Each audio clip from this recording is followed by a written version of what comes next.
Hello there, boys and girls, and welcome to another show here for Door Stuck. I'm your host, Bach. Joining me, as always, on the broadcast is Mr. Mitchell Langford, also known as MagicHelmet. How are you doing on this wonderful Friday afternoon?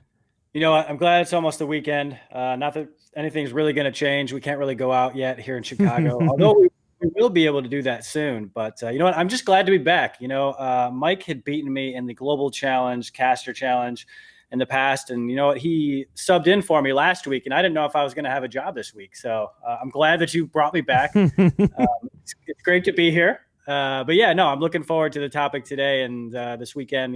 Hopefully it's as nice out as it is today. Now, looking at the topic today, guys, we've obviously seen some really interesting storylines develop over the last week.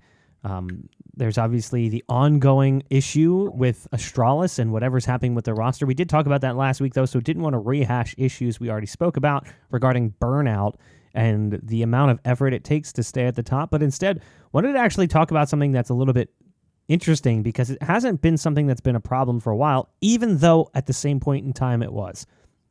Recently, an HLTV article came out about a cheating scandal that took place in a tournament put on in a 2v2 setting. So it was actually, let me see if I can pull up the name of the team. It was Red Bull Flick Finland. The winners were disqualified for cheating. Walds and Jeze. I'm not sure if that's... It's Jeze and Waldes were both banned following a technical update released by Faceit. Now, the thing is, cheating has pretty much gone into the background because of the fact that most of the top-tier Counter-Strike has been on LAN. So cheating has kind of gotten quiet. But here we are with a potential cheating scandal taking place where a team beat ENCE in a tournament, and it's because of the recent push to online because of everything that's happening with COVID. Now, it's not to say that cheating disappeared. It's still very much been a problem. If you look at, Reddit over the last 2 years, anytime there's been an online qualifier for any portion of a major, there have been teams complaining about being eliminated by cheaters. And ultimately, the question is, can Counter-Strike stay ahead of the cheating problem, or is this just going to be the status quo for us? Yeah, I don't know. It's certainly difficult considering everything's moving to online for the time being. That's going to change. We'll get back to LAN, but cheating online is significantly easier than it is on LAN. And, how are we able to regulate these matches? We have third-party clients that can help do that, but they're not going to catch everything. So, obviously we have Faceit, ESEA that provide those services in terms of the anti-cheats that they have on their platforms. But, they've got these kind of one-off events, and I'm not sure how many people are entering these, if there's any vetting process. I assume it's open for everybody.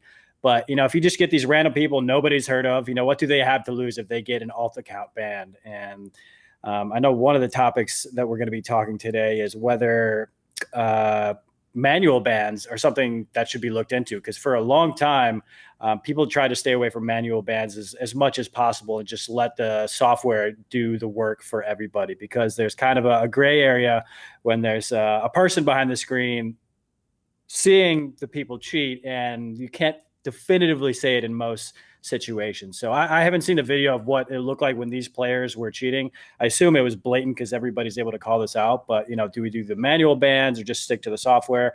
But either way, this is a tough situation. You like to think that these underdogs are able to win this event, and that's a really cool story, and they're able to say, hey, we beat 2 of the players on ENCE.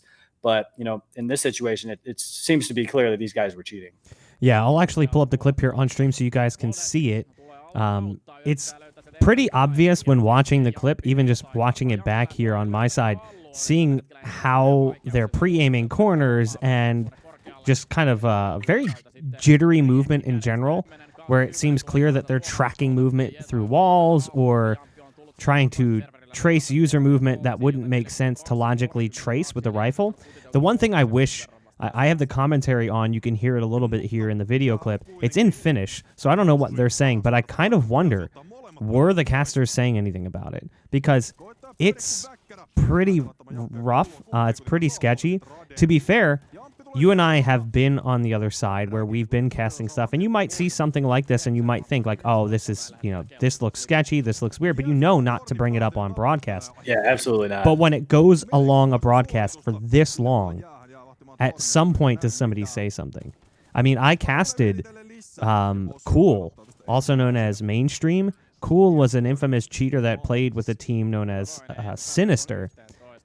Cool played with Drone early in Drone's career and blatantly cheated, very blatantly cheated, and was eventually banned. But it took a long time for that user to get banned. And there's other users like Tarzik and Pashilla who cheated, or when ESCA pushed out its hardware cheat update. I worked at the company at the time. I remember it very vividly.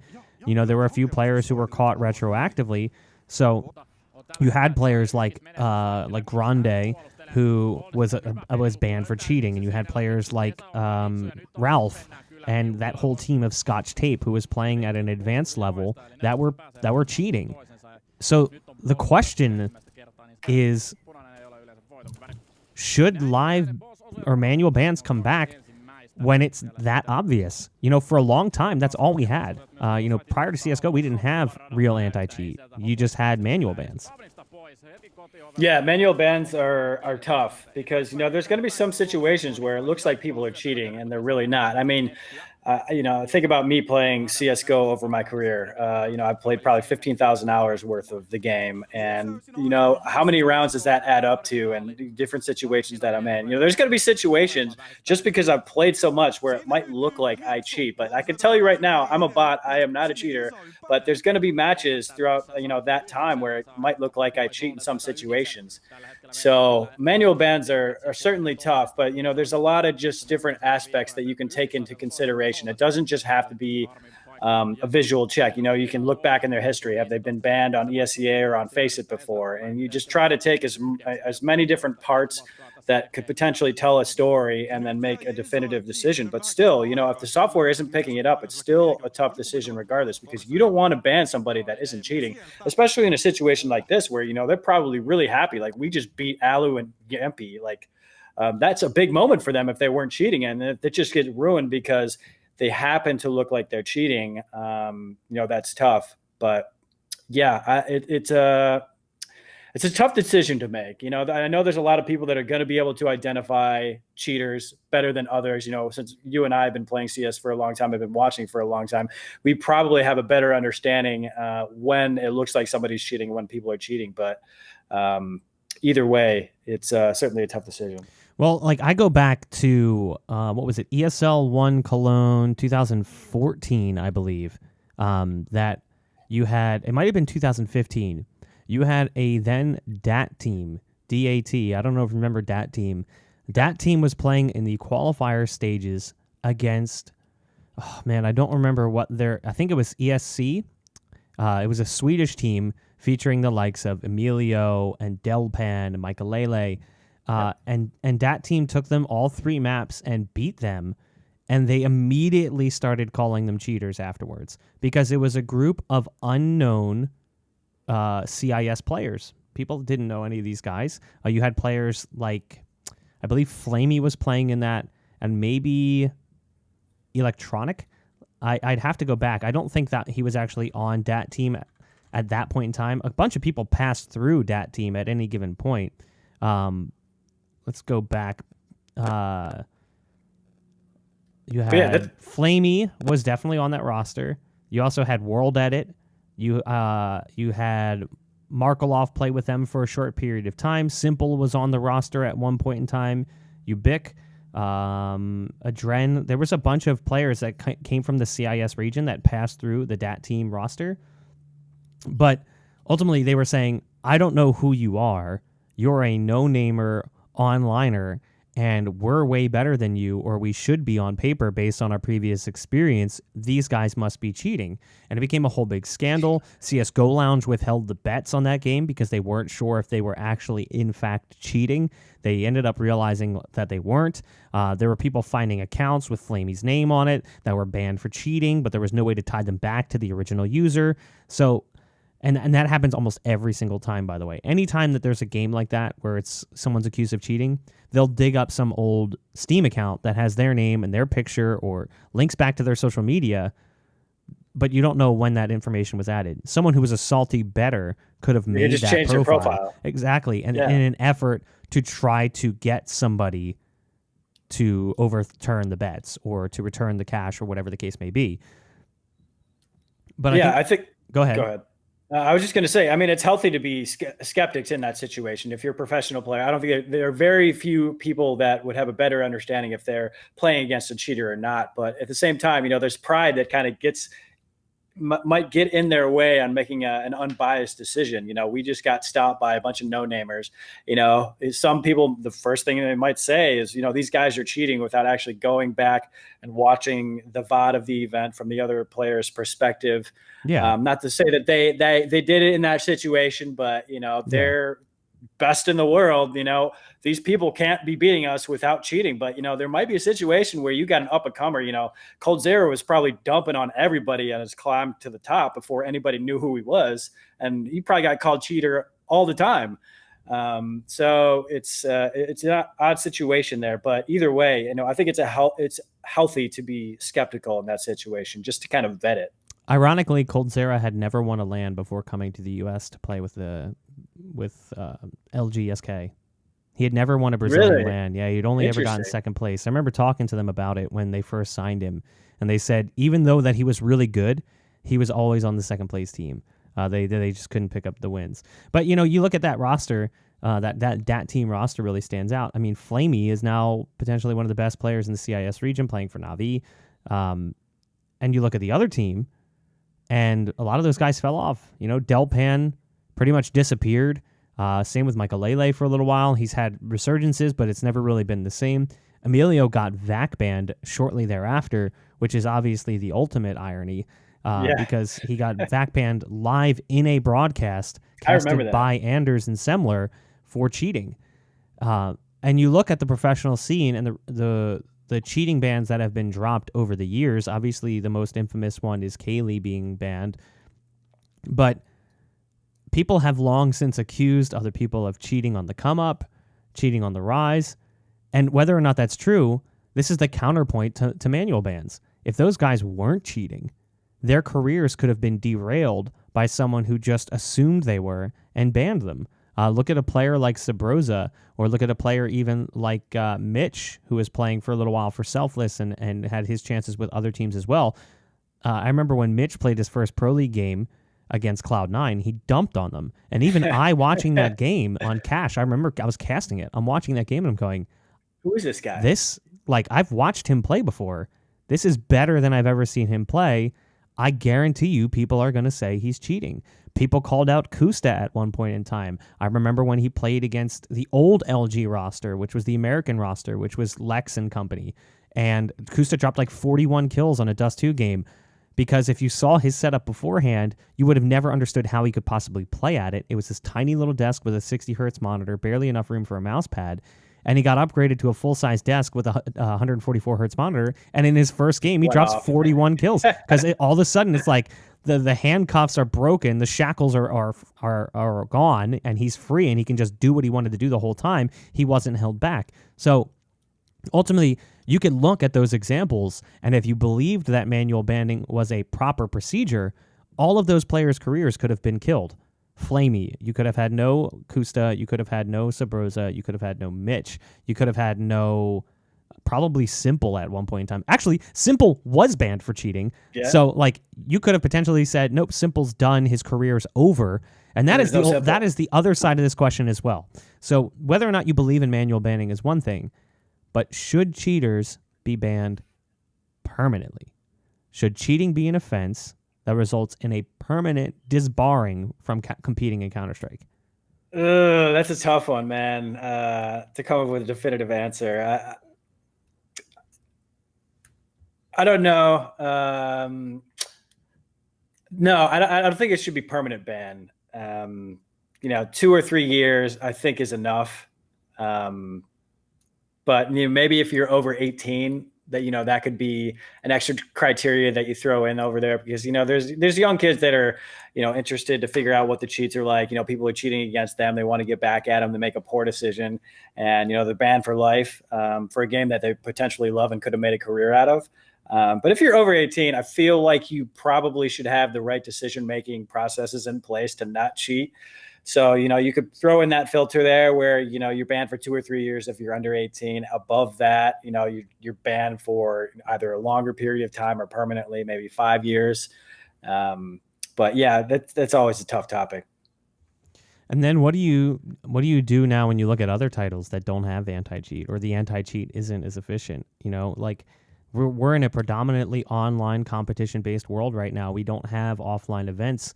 So there's all sorts of opportunities for cheating across the board, not just in Counter-Strike. And then when you really want to get into like the boogeyman of CS, there is the level of cheating that can't even be identified. We're talking about private cheat coders. When I worked at ESEA, I had a player reach out to me when we were running Rank S in the Middle East. It was a very short-lived product. There's a lot of problems trying to run a product based around the Middle East. Server locations aren't perfect. This is the same problem you see whenever there's a major qualifier that pops up and everyone's talking about how it's unfair for someone from Jordan or unfair for someone from Israel or Palestine because their ping is so high. It's because there's just not a suitable server location in the Middle East. It doesn't exist. And there's so much conflict between regions that the routing is an absolute disaster. So... But we had other issues, and that's based around xenophobia, where players from certain countries don't want to play with players from other countries because they don't get along. And it's very prominent there and in Southeast Asia as well. But I had players reach out to me and said, there's guys cheating in the Middle East that have so much money that they flew a coder to their house and had built them a PC to develop the cheat on that was disconnected from the internet so that there was no possible chance that anyone else could ever use it. So basically, they have a cheat that is private and individual to them alone. That's insane. I'm yeah, like, they said they spent like $10,000 just paying the guy to develop this cheat. Yeah, that's I haven't heard that story. That's insane. And that's what ESEA and FaZe has got to battle against. Obviously, that's a small sample size. There's designer cheats. 5 people that are able to pay that type of money or willing to pay. Maybe more than that. Who knows? Oh, there's a lot. See, that's the thing. Like, it's insane. I heard it from people, and I was told, there's a few guys. And I said, how many is a few? They said about 20. I'm like, so there's potentially 20 cheats out there, completely undetectable, potentially, because they are one-offs. There is no pattern to be developed. Now, sure, you might be able to detect them with current methods because maybe something they do is similar to something else that already exists, and someone who codes cheats is ultimately going to use knowledge they already have, which means something in their cheat is going to be the same as something in cheats they've coded previously. But the whole crazy side of the possibility that someone could have a cheat that is literally a designer cheat, a boutique cheat. It's created for them alone so that it would be near impossible to detect is insane. And then people lost their minds over hardware cheating. Imagine how you'd feel if you found out that this was actually true. Yeah, I mean, I'd be super pissed. I mean, I can go back to saying whether I would want people to be permanently banned if they get caught cheating. When I'm playing and I'm playing against a cheater, I want them permanently banned. But then kind of my rational brain comes in later on and says, okay, maybe under 18 or whatever, 2 or 3 years. But yeah, I mean, this stuff makes me mad. And if there's clowns out there that are paying $10,000 for cheats, stop it. Like, if you get to the point in your life where you're paying somebody $10,000 to code cheats in a video game, you are an idiot and you need to stop. I understand there's, money to be made. You could be going into tournaments where you can win back that money and then get profit after it, but you are a clown. Stop it. You're an idiot. It's not a money thing though. Like the people that are having these cheats made have so much money that it doesn't matter to them. Yeah, to spend the money on the cheat. It's not about making money. It's about making a name for yourself. It's about basically feeling accepted or being prolific. It's like being the popular kid in high school. Effectively, it's a very juvenile mentality. That makes it even more of a clown. It does. It's basically this idea that like I want to be the best, or I want to be perceived as cool by my peers, so I'm going to go and jump through hoops to make that possible because I want to be just like all these other guys I see. I want to be famous. I mean, there was a girl the other day, a Twitch streamer, who lied about her Twitch sub buying her a hot tub. That went viral, and then someone immediately called her out because she literally just reverse Google image searched that picture, and it went back to an advertisement for a hot tub company. And like, she was basically just trying to create a viral tweet in an effort to make herself popular, and it was a flat out lie. And that happens constantly. People, like, all of these viral tweets, if you look back sometimes, you'll see like, oh, they copied this from somebody else. They make it sound like it's a personal story, but it's totally made up. And the whole idea is people just want to be popular. People just want to be famous. People want clout. And that's why these guys start doing this. That's why somebody cheats in the first place. It's not about getting money. It's about gaining notoriety. Yeah, it's so lame. Like, just put in the work, get better at the game. And if you're not good enough to make it to whatever level you're trying to and get the recognition that you want, like, get a job, go do something else. Like, it's not going to work out. Or work somewhere else in esports. Like, you don't have to be a player. Yeah, seriously, be a caster. I'm not that good at the game. There's a reason why I'm a caster. I never was going to be able to make it to the pro level, but I love CS. So I got into another aspect of esports. So it's just such a weak mindset that you have to go in and cheat. Like, there's so many different. There's actually other mindsets where it's like you just want to ruin people's day. You want to be a troll. You want to be a jerk. That's like the matchmaking level cheater, not the guy who's competing in a major qualifier. That's the guy who just wants to ruin your day. The guys competing in a major qualifier are looking to beat those big teams, get on Reddit threads, and act like there's something big. And then if they get away with it and they lose in the next stage, it doesn't matter. They already got what they wanted. Yeah. So yeah, I don't get it, man. I don't know if you guys agree whether or not manual bans make sense. I'm on the fence about it. I understand the position of being an admin and having to deal with this nonsense. There's some situations where it makes sense. Yeah, like in a major qualifier, these guys will run the bracket and eliminate 6 or 7 legitimate teams before they get banned because the anti-cheat is always playing catch up. And that's the ultimate problem is anti-cheat is always behind. It's like antivirus. The second you patch anti-cheat, it's being broken down so you can find a way around it.